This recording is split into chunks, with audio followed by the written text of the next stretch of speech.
I stood in the corner of the banquet hall, half hidden in the shadows, watching my sister bask in the glow of applause. Her white coat draped over her shoulders, champagne in hand, $1,000 smile plastered across her face. She looked at me, her lips curled, not in gratitude, not in love, but in dismissal. "Your job is done," she whispered when no one else was listening.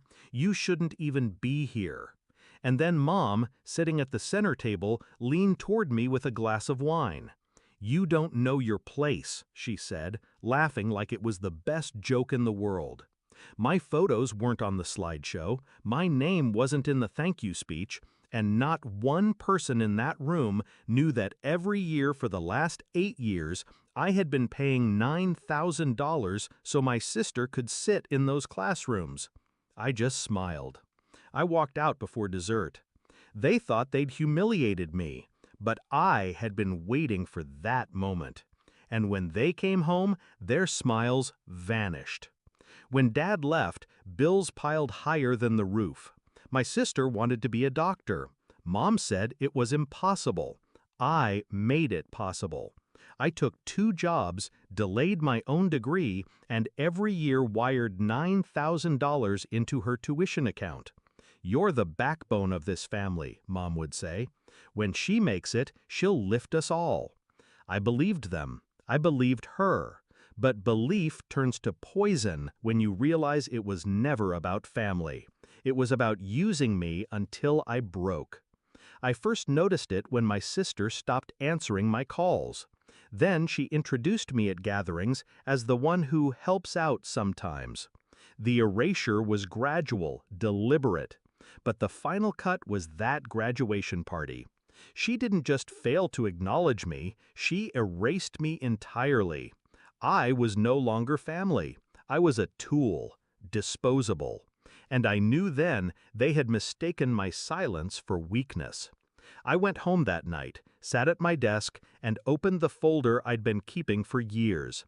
Every bank transfer, every receipt, every email with the bursar's office, every signed document where Mom begged me to cover just one more semester.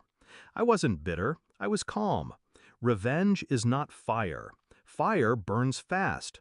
Revenge is water. It erodes slowly, patiently, until the foundation cracks. First, I visited the lawyer, a quiet man with a sharper mind than anyone my family had ever met. He explained what I already suspected. Those payments weren't gifts, they were loans, documented, traceable, and forcible. I smiled. "So I can collect?" "Not just collect," he said, "you can own them."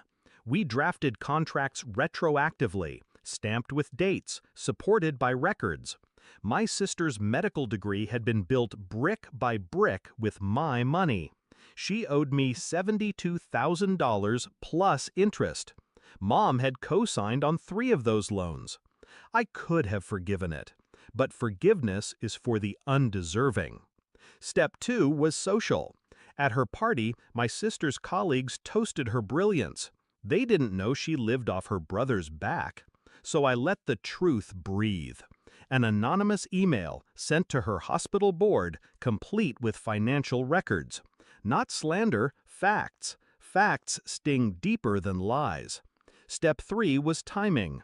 The night they came back from the party, tipsy on champagne, faces bright with triumph, I was waiting in the living room. A single folder sat on the table. Mom's laughter died first. She opened the folder and saw the contracts, the signatures, the wire receipts. My sister's face drained when she read the legal notice at the bottom, a demand for repayment, backed by a court date already filed. "You can't do this," she whispered. I already did. My voice didn't rise. Calm cuts deeper. Everything you built, every exam, every lab coat, every certificate, it was bought with my money, and now it's mine to collect. "You said it was for family," Mom hissed. I leaned back, folding my hands. "And you said family takes care of each other." Tonight proved that was a lie. So let's treat this as business, strictly business. My sister's hand shook as she turned the page. The interest alone was enough to swallow half her first year's salary. If she defaulted, the hospital board would know she was drowning in debt before her career even began. Her lips trembled. "Please don't ruin me." "Ruin you?" I tilted my head. "No, I'm simply reminding you whose shoulders you've been standing on. You wanted me invisible. Fine, but invisible hands can still pull strings." They begged, they cried, but I didn't raise my voice. I just gathered my papers, slid them back into the folder, and stood. "You wanted me gone," I said, stepping toward the door. "Consider your wish granted. But remember, every step you take, every paycheck you earn, every title you claim, you'll feel me beneath it, because none of it exists without me." I left them sitting in silence, the air heavy with their new reality. Walking out that night, I felt no anger, no sadness, only clarity. They thought my place was beneath them.